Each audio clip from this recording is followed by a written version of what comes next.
Hey fellas, help me to reach 1,000 subscribers. Thank you. To most people in the medical field, the feeling of helping those suffering is a reward in itself. But for Donald Harvey, it was the perfect opportunity to have ultimate control and power over a person's life. His story would ultimately unravel secrets that remained in the dark for almost 2 decades. Why would a nurse murder his helpless patients? Was he trying to put them out of their misery? Or was there something much more sinister afoot?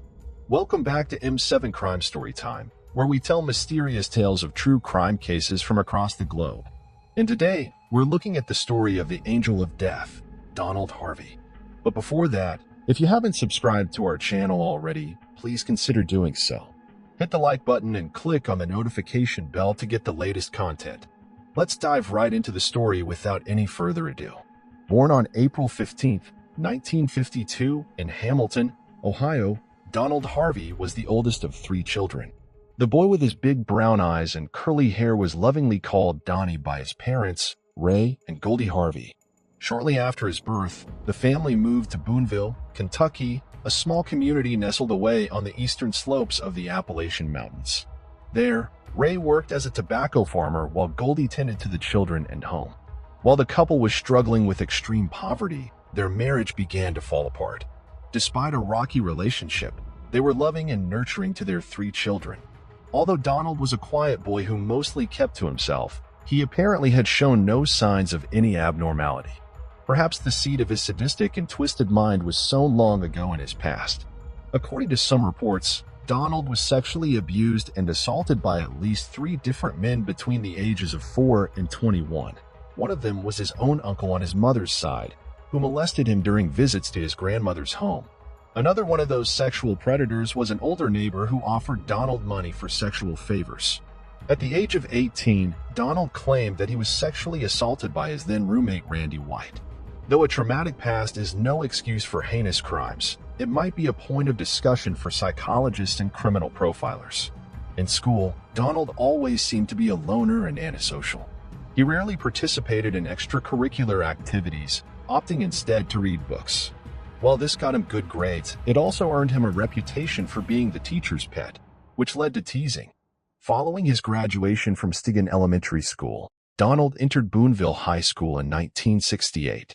Despite his good scores, he rapidly became bored with the daily routine, which prompted him to drop out.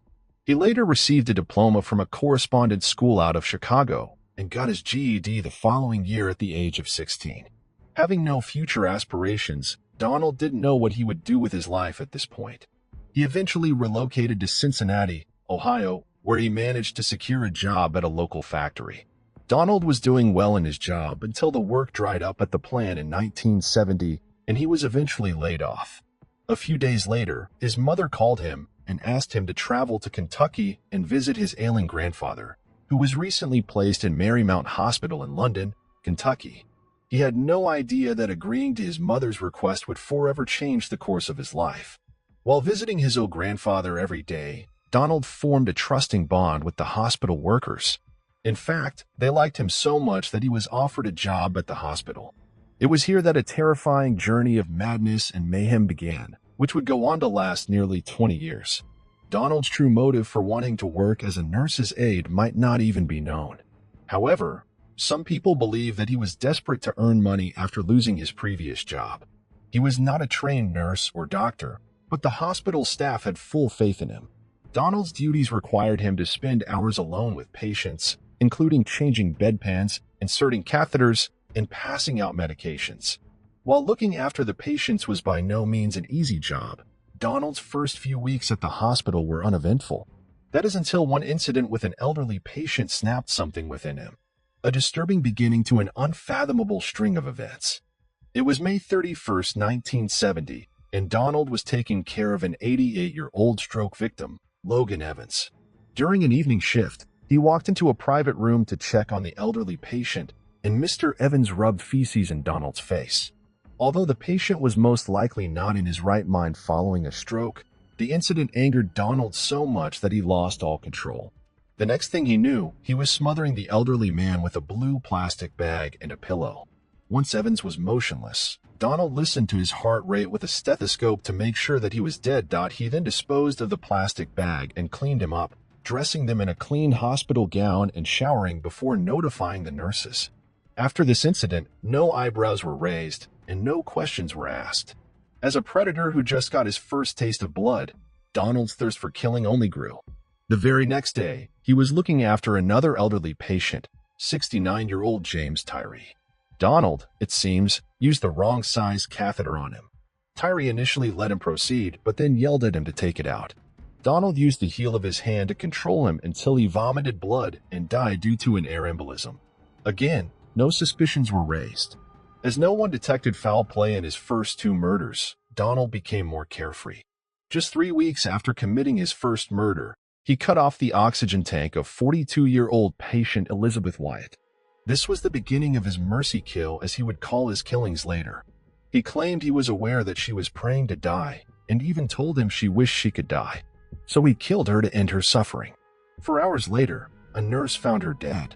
Again, no one questioned Donald. Since no one at the hospital became suspicious, Donald saw this as an opportunity to unleash his inner monster. Over the next 10 months, 15 patients died under his care while working at the hospital. Be it pleasure or experimentation, the methods of each murder varied. Smothering, sabotaging oxygen tanks, injecting lethal drugs, overdosing people with medication. It seems he would use almost anything to kill. When angered, his methods became more brutal. On one occasion, after an argument with a patient, Donald snuck into the patient's room and inserted a coat hanger through his catheter, puncturing his bladder and bowel. As a result of the puncture, infection set in, and the man died a few days later. Despite this brutality, Donald always considered these killings to be merciful. The self-proclaimed angel of death wanted to play God with the lives of the vulnerable, cloaking his monstrosities in a warm blanket by giving them the title Mercy Killings. March 31st, 1971. Exactly 1 year after his first murder was the last day Donald worked at Marymount Hospital. That evening, he was arrested for a burglary he committed while drunk. In his drunken stupor, Donald incoherently confessed about the murders to the cops. But no one took him seriously. Donald ultimately faced charges of petty theft. Instead of serving prison time, he paid a hefty fine. Although Donald managed to remain free, this incident changed the course of his life for a brief time. For the next few months, Donald tried to get his life back in order and eventually found work as a part-time nurse's aide at Cardinal Hill Hospital in Lexington.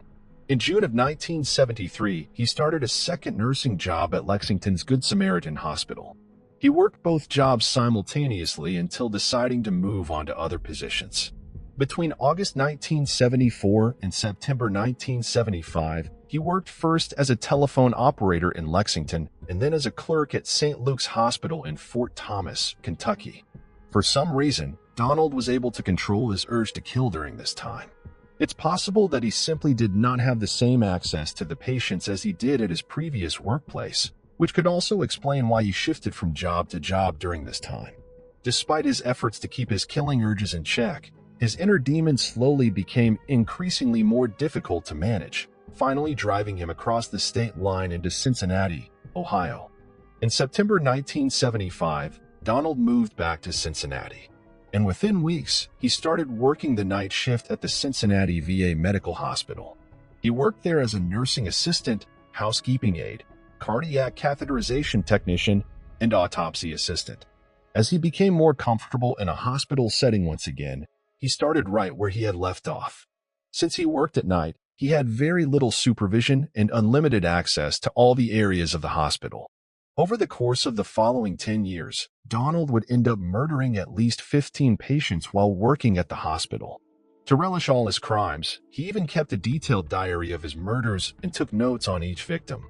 These grisly details included sprinkling rat poison in a patient's dessert, pressing a plastic bag and wet towel over the mouth and nose, injecting cyanide into an intravenous tube, adding arsenic and cyanide to orange juice, injecting cyanide into a patient's buttocks, and many more.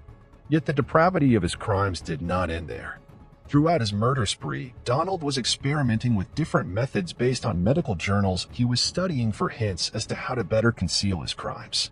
Cyanide soon became his favorite tool for murder. He'd mix it into the victim's food or pour it directly into their gastric tube. Over the years, he amassed an astounding 30 pounds of cyanide, which he slowly pilfered from the hospital. He would keep his deadly supply at home for safekeeping. Despite all the deaths, Donald Harvey always managed to stay under anyone's radar. He had carefully set up all of his killings to look like accidents or natural causes. Donald even earned himself a nickname, the Angel of Death, and the Kiss of Death amongst his coworkers. They all thought it was a coincidence that he was always around when these deaths occurred. Little did they suspect that their charming coworker was a silent predator. So years down the line, Donald insisted that his crimes were merely an act of mercy motivated by compassion. There were other crimes that speak otherwise. The beginning of the 1980s brought out variations in both Donald's life and his crimes.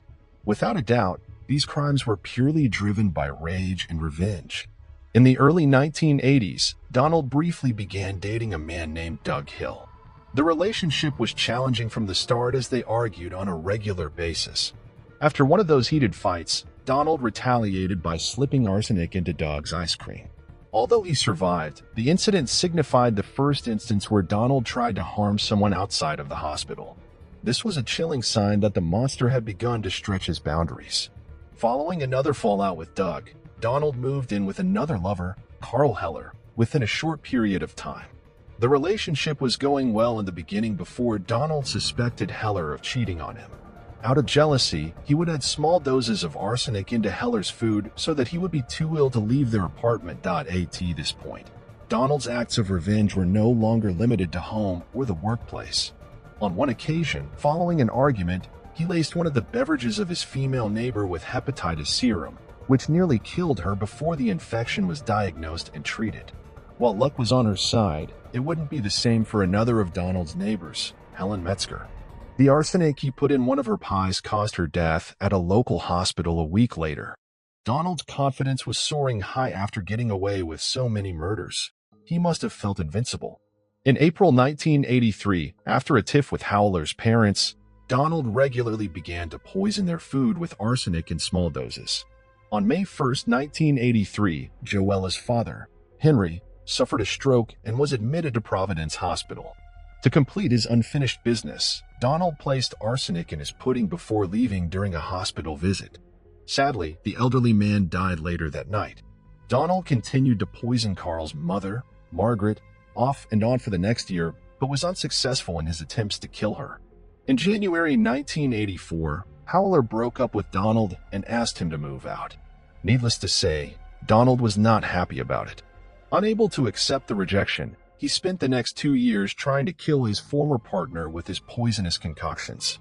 As a means of revenge, Donald even went at great lengths in an unsuccessful murder attempt against one of Howler's female friends. Though he managed to land Howler in the hospital at one point, his attempts to eliminate him from the face of the earth had failed. The first cloud of suspicion that loomed over Donald's head was on July 18, 1985, when security guards noticed Donald acting suspiciously and decided to search his gym bag.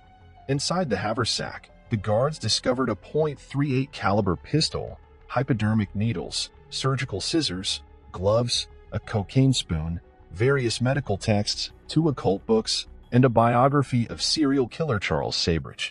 Fined $50 for carrying a firearm on federal property, Donald was then given the option to quietly resign from his job rather than be fired. Call it a stroke of luck or pure negligence from law enforcement's side. None of these ever appeared in his work record. And the hospital authorities did not open an investigation to determine if the man was responsible for any other crimes while working at the hospital. It took Donald 7 months to secure another job at a local hospital. In February of 1986, he started working as a part-time nurse's aide at Drake Memorial Hospital in Cincinnati. Unaware of his past and impressed by his performance, his new employers soon offered him a full-time position at the hospital. Before long, Donald settled back into his old routine. Over the next 13 months, Harvey murdered another 26 patients and attempted to kill several more by disconnecting life support machines, injecting air into veins, causing suffocation, and injecting arsenic, cyanide, and petroleum-based cleaners. The 2-decade-long murder spree came to an end with one last murder. On March 7, 1987, a 44-year-old patient, John Powell, mysteriously died. Powell was on life support from a bad motorcycle accident for several months before his demise, but had since started to recover. Due to Ohio's law of a mandatory autopsy for vehicular homicide, this death landed Donald in a situation that he had never faced before. During the autopsy, an assistant coroner noticed the faint scent of almonds, which is a telltale sign of cyanide. Authorities got involved in the death following this concerning discovery. Initially, suspicion fell upon the people closer to Powell, but investigators failed to come up with any evidence or motive pointing toward any of Powell's friends or family members. So it did not take them long to focus on hospital employees who had access to Powell's room. Donald Harvey was one of those names on the shortlist. To rule out their names, hospital employees at this point were volunteering to take polygraph tests. Donald also volunteered to take a test and even bought a book on how to beat lie detector tests. But eventually, he did not go through with the test and called in sick on the day of his scheduled appointment. If this was not concerning enough, investigators learned about his questionable partner from the VA hospital as well as his notorious hospital nickname, the Angel of Death. Given the numerous unusual deaths that seemed to surround him, authorities began to focus their entire investigation on Donald. He was brought in for questioning. In the initial interrogation phase, Donald denied having anything to do with Powell's murder and portrayed himself as a victim of coincidence. It was only after hours of questioning and playing a bit of good cop, bad cop that he finally confessed to having put cyanide in John Powell's G-tube. He tried to explain that it was because he felt sorry for him and his family. He still denied responsibility for any of the other suspicious deaths. Donald was taken into custody while investigators began to look for other evidence. On August 11, 1987, Donald Harvey, 35 at the time, sat down with investigators and confessed to committing 33 murders over the previous 17 years. The number grew to 70 in total as the days passed. Investigators wanted Donald to undergo a mental state evaluation before his claims were taken to be accurate, as they were doubtful of the numbers Donald provided them. Following several psychiatric tests by numerous experts, it was determined that Donald knew the difference between right and wrong and was able to conform to the conduct of the law. Hence, he was sane and competent. In November of 1987, Donald Harvey was sentenced to 8 life terms plus 20 years for the murders at Marymount Hospital. In February 1988, he entered guilty pleas on 3 additional Cincinnati homicides and 3 attempted murders, drawing 3 life sentences plus 3 terms of 7 to 25 years. The investigation into the remaining deaths was closed after 2 years, as investigators determined that there was not enough evidence to implicate him in the murders. Whether people were stunned or disgusted by his actions, they definitely weren't intrigued to know what went on inside his sick mind. In a 1991 interview, a reporter from the Columbus Dispatch asked Donald Harvey about his motive behind the killings, giving away a rare glimpse inside his mind. Donald said that the reign of terror began with a desire for control. In his eyes, people controlled him for 18 years, and then he controlled his destiny. He loved the power and the ability to control whether people lived or died. Even in the world of serial killers, Donald Harvey holds a special place, not only because of his overwhelming kill count, but also because of his choice to kill people he personally knew in addition to his patients. According to an article published on July 23, 2001, by the Associated Press listing the worst serial killers in the United States, Donald Harvey held the #1 place, even surpassing the notorious John Wayne Gacy. While everyone expected Donald Harvey to spend his days behind bars and, unlike his unfortunate victims, die a natural death, destiny had something else in store for him. On March 28, 2017, 64-year-old Donald Harvey was found badly beaten inside his cell in protective custody at the Toledo Correctional Institution in Lucas County. He would die 2 days later at the age of 64 from blunt head trauma due to skull fracture and brain damage. Once after the death, an inmate named James D. Elliott, serving 37 years for numerous burglary offenses, would later write the Toledo Blade and confess to the murder. In those letters, Elliott confessed to punching and stomping on Donald in his cell. He said he grew up in Kentucky near some relatives of Donald's victims and claimed that he committed the crime to give them some closure and peace of mind. Hopefully, everyone from our area will take some solace in the fact that one of their own gave Harvey the punishment that he should have gotten from the courts. Elliott was quoted as writing, In September 2019, Elliot was sentenced to life in prison after pleading guilty to the murder of the infamous Angel of Death. To his last day, Donald Harvey insisted that the majority of his killings were out of mercy. But the truth is, in the process of becoming a murderer from a nurse, Donald appointed himself the judge, jury, and executioner over people's lives. Perhaps because he was not caught for decades, he assumed it was his right to control other people's lives. Do you think that Donald revealed the true count of his victims? Or do you think his words should not be trusted? 11-year-old Sally Horner was a smart, cheerful, and quiet girl. She was at a local 5 and dime store in 1948 and decided to steal a book on a dare. When she did this, however, she was stopped by a man who claimed to be an FBI agent and who said he was going to arrest her. What unfolded after this between her and the stranger was an extremely disturbing tale that extended for the next few years of her life. This is the story of a young life cut short, a young life full of potential that was taken away too soon. This is the disturbing case of Florence Sally Horner. Welcome back to M7 Crime Story Time, where we cover solved, unsolved, and twisted cases from across the globe. Today, we're looking at the case of Florence Sally Horner, a case from the 1940s that will leave you shocked and disturbed. So without further ado, let's get started. The young, beautiful little girl you see here is Florence Sally Horner. She was born in Trenton, New Jersey, on April 16, 1937, to her father Russell Horner and mother Ella Goff Horner. Sally also had a half-sister named Susan Swain, who was 11 years older than her. When Sally was still quite young, her father died, leaving her mother to take care of the family and be the sole breadwinner for the two girls. Ella Horner, Sally Horner, and Susan Swain continued to live together at 944 Linden Street in New Jersey. Sally attended an elementary school called Northeast Elementary School that was in the area. The year was 1948, and Sally was soon going to turn 11 years old. By this time, she had grown into a beautiful, bright, and cheerful little girl. At school, she was known to be very punctual and a good student. At the time, most girls her age wanted to join the girls' club that their school had, and this was something that Sally too yearned for. However, the girls who had formed the club told her that if she wanted to join, she needed to steal something from the local 5 and dime store as an initiation task. The thought of doing something like this made Sally hesitant, and she wondered if it was worth the risk. But later, she decided to go ahead with it since she had always dreamed of becoming one of the girls. Sally's birthday was fast approaching, and she'd finally turn 11 years old. However, little did she know that her life was soon going to take a turn for the worse, a turn that was so disturbing and dark that nobody could have seen it coming.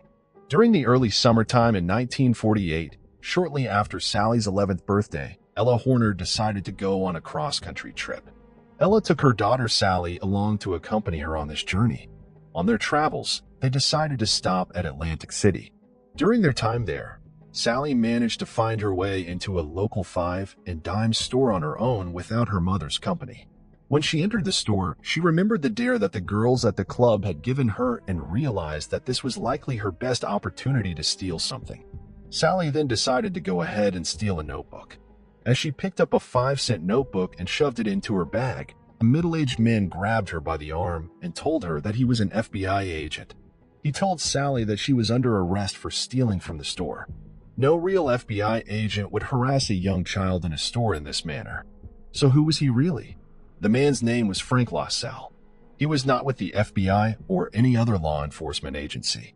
He wasn't even a security guard who worked at the store. So who was he? By the time Sally met Frank LaSalle, he was a 50-year-old convicted child abuser. Frank had been released on parole that very year just 2 months before he met Sally at the store. He had served time for the statutory physical abuse of 5 girls. These girls were between the ages of 12 and 14. Sally was also close to this age group when she met Frank, but of course, Sally didn't know this. When Sally heard the words, "You're under arrest," it terrified her. This was the first time she'd ever been in any sort of trouble, considering that she'd always been an obedient girl at school and a loving daughter to her mother. As a young child, she didn't know better and thought she was really about to be arrested. The man then told her that he'd let her go as long as she reported back to him from time to time. If she didn't, he told her he'd place her into a reform school. Now when Sally heard this, she felt that she had to agree to his rules. She felt like she couldn't tell her mother because she didn't want her to know about the crime she'd committed. Also, as a young child, it seemed to her that reporting from time to time was a much better option than telling her single mother she was going to prison. For the next 2 months after the incident in Atlantic City, Sally would report to Frank from time to time, who'd followed her and her mother back to New Jersey under the pretext of keeping an eye on her. As she was doing this, Frank was collecting information on her and slowly planning his next moves. Frank left for a while, but then stopped by to see Sally again in the middle of June of 1948. This time, while she was walking home from Northeast School. At this time, Sally had just finished the 5th grade. When he met her, he had new instructions. These instructions demanded something that sounded terribly difficult to her. Frank wanted Sally to go back with him to Atlantic City, the same place where they'd met. This meant that she'd have to leave her family and go somewhere alone with this total stranger. Frank had a plan ready. He intended to pose as the father of Sally's classmate and invite her for a week-long vacation to Jersey Shore. Sally was hesitant to tell her mother about this at first, but she was more scared of the threat of going to jail. So she worked up her courage to do so. She went ahead and informed her mother that she'd been invited on a week-long vacation to Jersey Shore with a friend's family. Ella Horner, Sally's mother, thought that this was a wonderful opportunity for her daughter. She felt like her daughter was finally making some good friends, so when Sally asked her for permission, she agreed to let her go. On the day Sally was set to leave, she walked her a few blocks from their house at 944 Linden Street to the Camden bus depot. There she noticed Sally interacting with a man who she thought was the father of Sally's friend. She said goodbye to Sally and told her to have a good time and then return home safely. However, little did she know that the man Sally was with wasn't someone she should have trusted. Frank had already planned what he was going to do by the time Sally's whereabouts became a concern. This plan also got Sally off the radar while making it look like there was absolutely nothing wrong. On arriving in Atlantic City, Sally and her abductor Frank both posed as father and daughter. They had their names changed and started living a completely different life. Sally was given a new name, Florence Planet, while Frank LaSalle also became Frank Planet. They didn't stay in Atlantic City for long, and soon after the two moved to Baltimore. Frank made every effort to make it appear as if Sally and him were a family. He sent her to St. Dan's Catholic school near where they lived. While doing this, Frank never forgot to make Sally write letters to her mother. He supervised what she wrote to make sure that she never revealed anything about where they were or what was going on to her mother. After the first week, Ella was waiting for her daughter to come back from vacation. But instead, a letter arrived from Sally. In the first letter, Sally said that she'd enjoyed her week-long vacation and wanted to stay a little longer. From then on, 1 week stretched into 2, then 3, then 4. Finally, on July 31st, 1948, Ella received the last letter from Sally. In it, Sally told her mom, "I don't want to write anymore." On receiving this message, Ella immediately called the police, knowing that something must have gone wrong with her. By August 5th, 1948, the search had begun. At this time, both Frank and Sally had moved to Baltimore. Frank had sensed that the place would arrive in Atlantic City soon enough and decided to get out of there. Meanwhile, the Camden detectives who were investigating Sally's kidnapping arrived at 203 Pacific Avenue in Atlantic City, the return address on the first few of Sally's letters. However, it was too late by then because both Sally and her abductor were long gone. As the case was progressing, new charges were now brought up against Frank, which made it impossible for them to stay in Baltimore. This made Frank decide to move to Dallas. Young Sally never thought she'd find herself in such a situation. The man who had kidnapped her kept telling her that he was an FBI agent on a secret assignment. During the days, she'd be sent to school and posed as the loving daughter of a single father. And by night, she was abused and tortured. The routine went on for weeks, which soon turned to months. In Dallas, Frank found himself a job as a mechanic. Through this, he was able to get some money, and it helped keep up the appearance that he and Sally were just a regular father and daughter. They stayed at a quiet, well-kept trailer park called the Dallas West Mobile Home Park on West Commerce. Here, Frank continued to send Sally to school. He enrolled her at Our Lady of Good Counsel, a Catholic school that was on South Marcellus at 9th Street. During this time, he tried his best to pose as a father to Sally in the eyes of the public. Some of the neighbors found Frank to be very aloof and standoffish, while the girl Sally was very pleasant and a typical 11-year-old living with her widowed father. She had a generous allowance for clothes and sweets. She'd go shopping, swimming, and to her neighbors' trailers for dinner. Everyone thought her father was providing for her quite well. Back in New Jersey, it had been 5 months since Sally was kidnapped.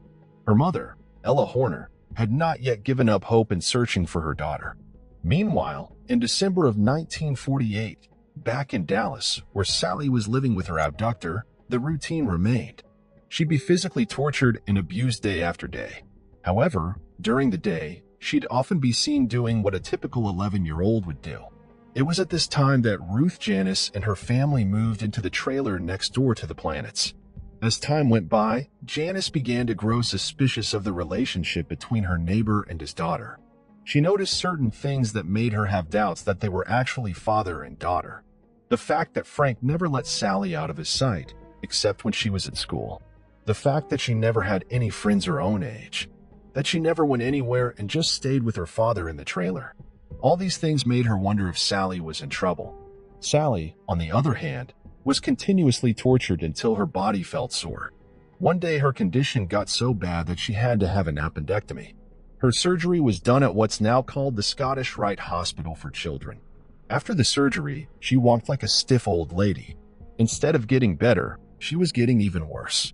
Slowly, the neighbors noticed that Sally was not herself whenever her father Frank was home. Janice planned on getting some information. When she got her alone, she tried to ask Sally what was really going on between her and Frank. But Sally wouldn't say anything. Finally, Janice decided not to meddle with them. She had also decided to move to San Jose, California in search of work. By February 1950, Ruth Janice and her family had packed up and moved to San Jose, California. A few months went by, and Janice finally settled down there. She was still worrying about Sally and wanted to be sure the girl was all right. So she sent a letter to Frank Sal in Dallas encouraging them to come west where there'd be more opportunity. In February 1950, this is what Frank and Sally did. Sally's health was getting worse in the meantime. It got so bad that eventually she admitted the truth to a classmate about the true nature of the relationship with the man claiming to be her father. The friend told her that the behavior was wrong and that she ought to stop. But it was too late. Before her friend could help her, Frank had taken her to San Jose, California. On arriving in San Jose in February of 1950, Frank and Sally met Janice again, and they began to settle themselves in their new surroundings. However, by now, Sally felt like she had enough of this life. The next month, on March 21, 1950, she gathered all her courage and managed to get Janice to a private place, and finally she opened up to her. She told her that she'd been kidnapped and wanted to go home. Sally had nothing else on her mind but wanting to be with her mother and her sister back in New Jersey. Janice immediately assisted Sally in calling her family in Camden after receiving this information. By this time, Ella believed that her daughter had been lost. So when she got the call on March 21, 1950, Ella was overjoyed that her daughter was alive and wanted to come home. As soon as she got the news, the Camden County detectives and police force set off to bring Sally back home. The FBI recovered her from a trailer park in Southern California and arrested Frank. On March 31, 1950, Sally boarded a plane with a Camden County prosecutor en route to Philadelphia International Airport, where she'd be reunited with her mother, Ella, and her older sister, Susan. By this time, her older sister, Susan, had given birth to a baby girl during the time Sally was in captivity. Frank was arrested on March 22, 1950, in San Jose, California. Even when he was caught, Frank continued to claim that he was Sally's father. However, authorities in New Jersey had already confirmed that Horner's real father had passed away years ago. After evidence was found, Frank was tried, convicted, and sentenced to 30 to 35 years in prison under the Mann Act. Sally had finally been reunited with her loved ones. During the summertime, she went out with her family to Florence Township. She even tried to live like a normal child, but things didn't fall back into place as she thought they would. It took longer for her to find herself once again, and no one could blame her because she was just an 11-year-old girl when she was kidnapped and held captive for 21 months. There were signs that she was struggling to readjust to normal life. For instance, she hardly made any close contact with the people around her.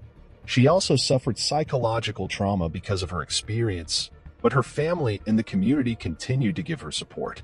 Though this was helpful on their part, Sally continued to struggle with her emotions. When Frank's sentencing was announced, Sally finally felt a sense of peace. She felt like she'd finally received justice. However, she continued to be indifferent to her surroundings. The memories of her abduction and abuse still ran fresh in her mind. But despite the terror and the isolation she'd experienced, she did find small moments of joy and hope. There were times when she remembered making friends with people she met along the way. One of her most cherished memories was attending school again. These little moments of joy made Sally a truly remarkable and brave girl because she managed to find the light in the darkness. However, just as inspiring as her efforts were, Sally had another tragedy befall her soon after. It had been 2 years since Sally returned home to Camden to live with her family. On August 18, 1952, she was on a trip to the shore near Woodby, New Jersey. While returning home from her trip, her car crashed into a parked truck. She died in an instant. She was just 15 years old.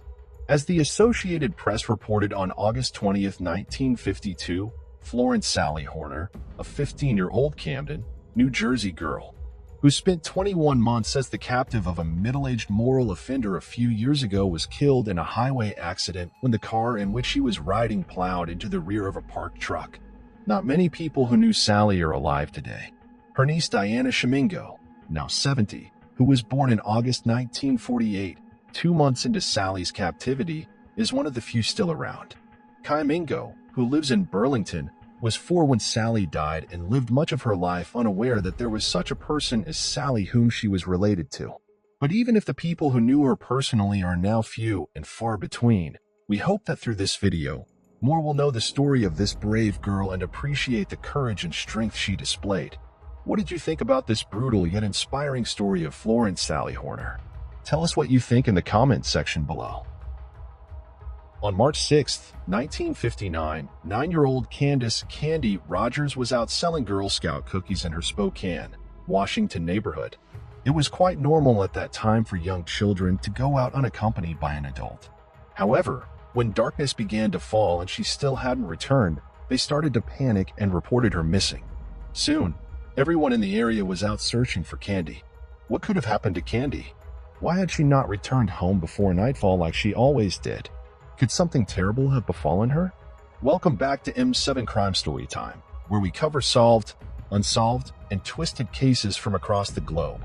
Today, we'll be looking at one of the oldest cold cases to ever be solved. A case that took over 60 years to finally be unraveled. Let's dive right into this mystery without any further ado. Our case today takes us to Spokane, also known as the Lilac City, the largest city in the state of Washington. It's located in eastern Washington, near the Spokane River and Silk Mountains. Covering an area of just under 70 square miles, it has a population of over 220,000 people.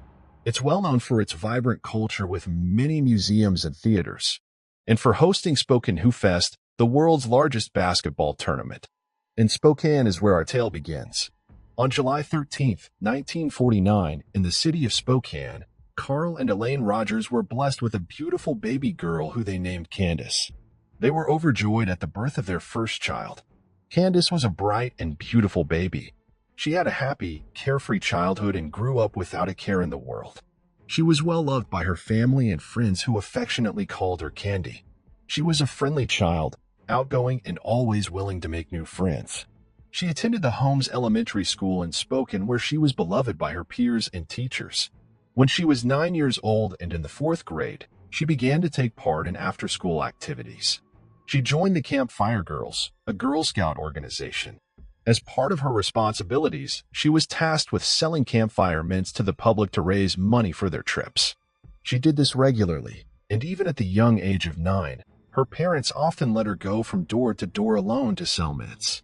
Sadly, they would come to regret this decision. March 6, 1959, was a normal, uneventful Friday in Spokane. Candy went to school like she did every day and then returned home. After she left to go sell campfire mints in the neighborhood where she lived, it was common for Candy to go sell mints unsupervised. The neighborhood was generally safe, and her parents were not concerned as long as she returned before dark. However, as the day went on, her parents began to grow more and more worried when she did not return home. By the time the evening came around and Candy was still not home, they were in a state of panic. They reported her missing to the police, and soon the entire community was searching for Candy. However, in 1959, with no GPS, cameras, cell phones, or any of the other technology we have today, the searchers had very little to go on. They did, however, find boxes of campfire mints like the ones Candy was selling. These boxes were found on Pettit Drive heading north away from the West Central neighborhood where Candy and her parents lived. In the days that followed, it was estimated that over 1,200 volunteers from in and around Spokane joined in the search for Candy. They scoured the city and the surrounding areas, but their efforts would prove fruitless. Even the U.S. Air Force contributed, providing a helicopter crew that would search the remote areas surrounding Spokane from above. Tragically, the day after Candy's disappearance, this helicopter crashed into the Spokane River after colliding with some high-tension power lines above the area. 3 of the 5 crew members, Airman Marluz D. Ray, Sergeant William May McDonald, and Lieutenant Kenneth J. Fotek, were killed in the crash. The other 2 crew members were injured but survived. Search efforts continued in the 2 weeks after the crash, but the number of volunteers was dwindling, as many had given up hope of finding the young girl. But on March 21, 1959, 2 airmen from Fairchild were out hunting in the woods off the Old Trails Road at a spot about 7 miles from Candy's house. They found a pair of girls' shoes in the woods. They too had obviously heard about Candy being missing, and on their way back, they wondered if these shoes belonged to her. When they reported what they'd found to the authorities, a search party was organized, and the next day, this party descended upon the area where the hunters had found the shoes. Only a few minutes into the search, Candy's body was discovered buried under a shallow layer of brush and pine needles. Though her parents had hoped against all hope that she was perhaps alive, they now knew for sure that she was gone forever, and they were devastated. When Candy's body was found, forensic science was nothing like it is today. Back in 1959, there was no such thing as DNA analysis. When they examined Candy's body, all they were able to tell was that she'd been dead for about 2 weeks and that she'd been cruelly strangled to death with a piece of her own clothing. They were also able to tell she'd been sexually assaulted before her death. Due to this, police officers were careful to preserve any evidence found at the crime scene. They stored samples of Candy's clothing, which they believed contained the DNA of the person who had killed her. Despite the fact that DNA testing or analysis did not yet exist at the time, they stored the evidence in the hopes that someday it would help them solve the case. Other than this, the police did not really have much to work with. They put out a request to the public asking for anyone with any leads or information regarding the murder to come forward. This was the beginning of a long and tiring investigation. Little did they know that it would drag on for more than 60 years. In 1959, there was no registered sex offender program. So instead, the police looked up all individuals in the area with similar criminal histories. They also followed up on thousands of tips provided to them by the public, but very few actually proved useful. However, they did zero in on a number of suspects in the initial stages of the investigation. A prime suspect whom the police never had enough evidence against, but whom they seriously questioned, was Hugh Beyond Morse. Hugh Morse was a serial killer who murdered 2 Spokane women and nearly killed a third in a cross-country spree of violence against women and girls in the late 1950s and 60s. When Candy's body was found, there was a piece of grape chewing gum on it, a flavor Morse was known to like, adding to the suspicions of the police. However, Morse was later ruled out by DNA evidence in 2001. Another suspect the police had at the time was a man named Alfred Graves. Alfred Graves was 50 years old and lived at 815 North Cannon Street. At the time, he'd been involved in allegations that he had attempted some inappropriate contact with several women. Furthermore, police found newspaper clippings about eloped women in the room where Graves had been staying. They also found bobby pins and some sections of rope in the trunk of his car.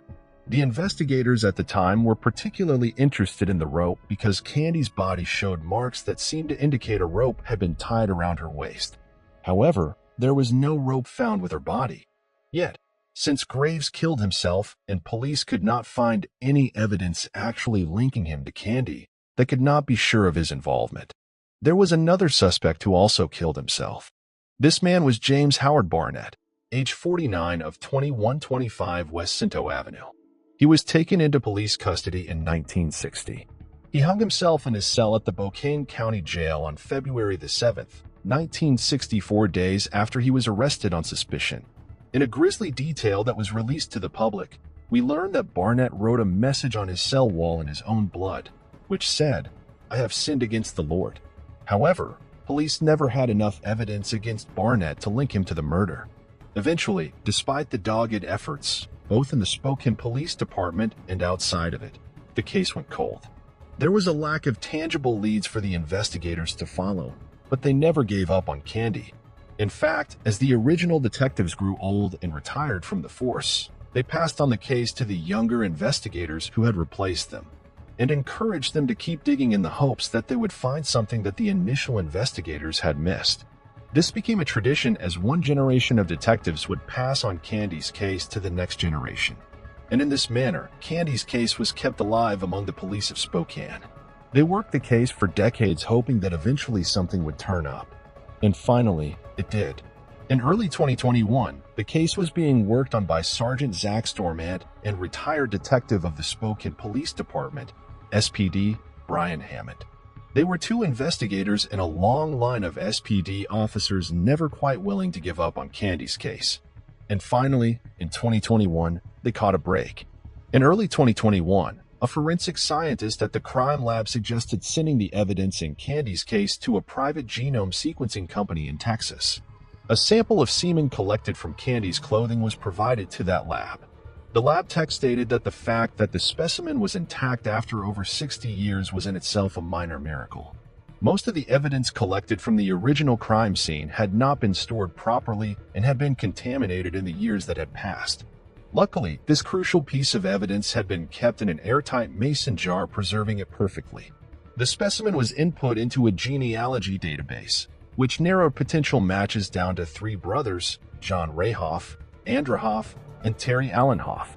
John Ray was the only one of the three to have children.